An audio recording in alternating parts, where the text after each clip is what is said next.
政治消息来看，民进党的立委林岱华牵涉诈领助理费挖1500万，去互检方起诉。今仔去规定，检方是传唤林岱华到案。林岱华是质疑这检方起诉不公不义，强调讲这公开审理会刑以清白。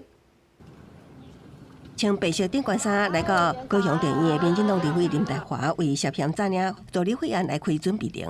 法院的公开审理，让检调的暗黑角落曝光，不公不义的起诉，终将还岱华清白。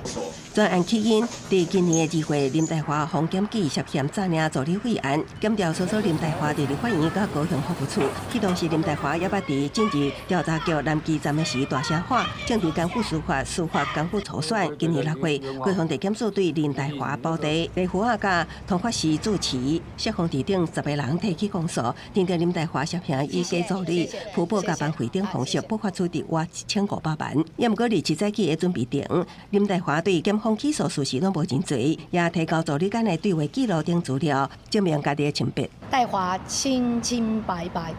经得起严苛的检验。不管暗黑势力如何的打压，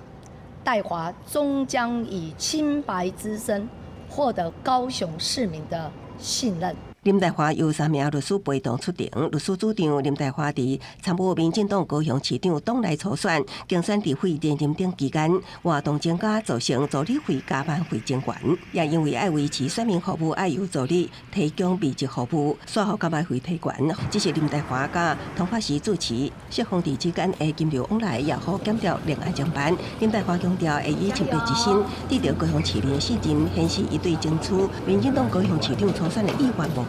公视新闻采访报道。